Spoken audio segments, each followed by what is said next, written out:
नमस्कार दोस्तों, मैं अभिषेक वेलकम करता हूं आपका एग्जाम ट्रेंडिंग चैनल पे। आज हम चर्चा करने वाले हैं दोस्तों चाय के ऊपर, जो कि एग्ज़ाम के पॉइंट ऑफ व्यू से भी महत्वपूर्ण माना जाता है। इससे क्वेश्चन पूछा जाता है और दोस्तों हमारे रोज़ के जीवन में भी चाय का काफ़ी महत्वपूर्ण योगदान माना जाता है। चाहे दोस्तों सुबह हो, चाहे शाम हो या दोपहर हो, हमें चाय की आवश्यकता पड़ती है। चाहे कोई भी सीज़न हो, चाहे दोस्तों ठंडी हो, ठंडी का सीज़न हो, चाहे गर्मी का सीज़न हो, चाहे बरसात हो, जो चाय की खपत होती है सबसे ज़्यादा होती है। तो दोस्तों अगर स्पेशली भारत की बात की जाए तो भारत में सबसे ज़्यादा चाय का उत्पादन होता है और चाय की खपत भी भारत में पूरे विश्व में सबसे ज़्यादा होती है। अगर दोस्तों वर्तमान की बात की जाए तो चाइना हमसे आगे निकल गया है, लेकिन एक समय ऐसा था कि भारत में सबसे ज़्यादा चाय का खपत तो होता ही था, लेकिन चाय की जो खेती होती थी बहुत ज़्यादा होती थी। तो चलिए दोस्तों शुरू करते हैं। अगर दोस्तों चाय की बात करें तो दोस्तों जो चाय का जन्म स्थान माना जाता है, चाय का जन्म स्थान चीन को माना जाता है और यह एक उष्णकटिबंधीय बगानी फसल है जिसकी कृषि मानसूनी जलवायु वाले देशों में सबसे अधिक होती है। अगर इसका उत्पादन कटिबंध की बात करें तो उष्ण आर्द्र कटिबंध इसके लिए सबसे बेहतर कटिबंध माना जाता है। तो दोस्तों जैसा कि मैं समझ सकता हूं कि बहुत लोगों को समझने में दिक्कत भी हो रहा होगा कि उष्ण कटिबंधीय क्या होता है और आर्द्र कटिबंधीय क्या होता है। तो दोस्तों जैसा कि हम जानते हैं कि जो पृथ्वी का शेप होता है, हमारा पृथ्वी का शेप जो है जियोड है, यानी कि लच्छवाब है। तो अगर इसे जीरो हम डिग्री माने तो जो नॉर्थ में 23.5 डिग्री बनता है उसे क्या बोला जाता है, ट्रॉपिक ऑफ कैंसर यानी कि कर्क रेखा। और tropic of Capricorn 23.5 degree south में बनता है, मकर रेखा। तो दोस्तों साल भर यानी कि यहाँ का जो लोकेशन होता है, यहाँ पे दोस्तों साल भर बहुत ज़्यादा गर्मी पड़ती है। साल भर बहुत ज़्यादा गर्मी क्यों पड़ती है?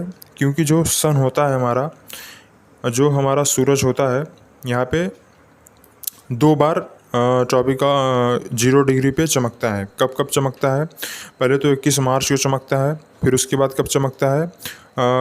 22 सितंबर को यहाँ पे चमकता है। तो दोस्तों यहाँ पे गर्मी होने के कारण क्या होता है कि बारिश सबसे अधिक होती है।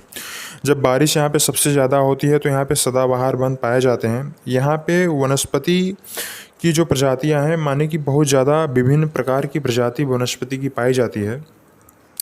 और दोस्तों यहाँ पे क्या होता है कि लो प्रेशर क्रिएट होता है। जहाँ पे लो प्रेशर क्रिएट होता है तो लो प्रेशर क्रिएट जब हो जाता है तो इसको भरने के लिए हाई प्रेशर आ जाता है, फिर लो प्रेशर, हाई प्रेशर ऐसे चलता रहता है। तो दोस्तों यहाँ पे जिसको मौसम सूट करता है वह आप यहीं पे देखिए नेग्रो भी पाए जाते हैं और यहाँ पे ट्रॉपिक ऑफ कैंसर पर ही बहुत लंबे लंबे लोग भी पाए जाते हैं। तो दोस्तों अगर इसके थोड़ा सा और ऊपर की बात करें तो इसे क्या बोला जाता है, 66.5 डिग्री आर्कटिक सर्कल नॉर्थ में, और साउथ में जो बोला जाता है 66.5 degree Antarctic circle, Antarctic circle. तो दोस्तों जो यानी कि 23.5 डिग्री नॉर्थ साउथ होता है, इसका जो लोकेशन होता है, यहाँ पे कैसा टेम्परेचर होता है, टेम्परेट जोन, ट्रॉपिकल जोन होता है, उष्ण कटिबंधीय क्षेत्र माना जाता है। और जो 66.5 डिग्री नॉर्थ साउथ का होता है, यानी कि ये वाला लोकेशन जो होता है, इस वाले लोकेशन पर दोस्तों इक्वेटर की तुलना में थोड़ा सा और जो टेम्परेचर होता है थोड़ा सा कम होता है। तो यहाँ पे क्या होता है कि टेम्परेट जोन होता है, थोड़ा सा ठंडा होता है। लेकिन अगर दोस्तों पोल की बात करें तो पोल पे साल भर क्या होता है, बर्फ़ पड़ता है। यहाँ पे बर्फ़ पड़ने की वजह से वनस्पति जो होता है यहाँ पे नहीं उग पाता है, और वनस्पतियों की प्रजाति न उगने के कारण यहाँ पे जो पेड़ पौधे भी होते हैं दोस्तों, यह कटीले होते हैं। शंकुधारी वृक्ष यहाँ पे सबसे ज़्यादा पाए जाते हैं। तो दोस्तों चाय के लिए जो सबसे बेहतरीन तापमान माना जाता है, 24 डिग्री सेंटीग्रेड से लेकर 30 डिग्री सेंटीग्रेड सबसे अच्छा होता है चाय के लिए। और यहाँ पे वर्षा जो होती है 125 सेंटीमीटर से लेकर 250 सेंटीमीटर तक होती है। चाय के लिए सबसे अच्छा जो मिट्टी माना जाता है, ढालू मिट्टी, हल्की व गहरी बलुई दोमट मिट्टी को माना जाता है, जिसमें पोटास और लौह अंश मिश्रित होते हैं। दोस्तों अगर जिस भी मिट्टी में अगर पोटास और आयरन पाया जाएगा तो उसके लिए चाय बहुत अच्छा होगा, यानी कि चाय का उत्पादन वहाँ पे बहुत अच्छा माना जाएगा। चाय के लिए जो सबसे अच्छा खाद होता है, अमोनिया को माना जाता है, सल्फेट, फिर उसके बाद फास्फेट और हड्डी की खाद भी कहीं कहीं प्रयोग में किया जाता है। दोस्तों भारत का कोई भी मिट्टी हो, चाहे ब्लैक सॉइल हो, चाहे रेड सॉइल हो, चाहे एलुवियल सॉइल हो, यहाँ पे नाइट्रोजन की मात्रा कम पाया जाता है। और नाइट्रोजन की मात्रा कम होने की वजह से हम लोग यहाँ पे खाद का प्रयोग करते हैं। तो खाद में सबसे ज़्यादा भारत में नाइट्रोजन प्रयोग किया जाता है। और जैसा कि अब दोस्तों आप यूपी बिहार क्षेत्र में देखेंगे, जहाँ पे नहरों की सुविधा नहीं है, वहाँ पे क्या होता है कि ज़्यादातर ट्यूबवेल होते हैं। और जो दोस्तों ट्यूबवेल नीचे से पानी आता है, तो वह पानी क्या होता है कि नमकीन होता है। नमकीन होने की वजह से कई वर्षों तक जो खेतों में सिंचाई होता है उस पानी से, तो उस पानी में क्या होता है कि बंजर भूमि हो जाती है। तो बंजर को फिर से ठीक करने के लिए हम देखते हैं कि हम अपने खेतों में क्या बोते हैं, बरसिंग बोते हैं।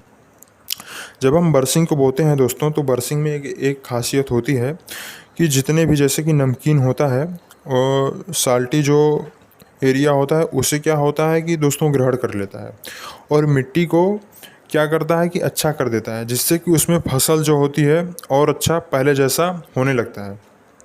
तो यह समस्या ज़्यादातर आपको वहाँ पे देखने को मिलती है जहाँ से ट्यूबवेल से, समरसेबल से पानी को सींचा जाता है खेतों में।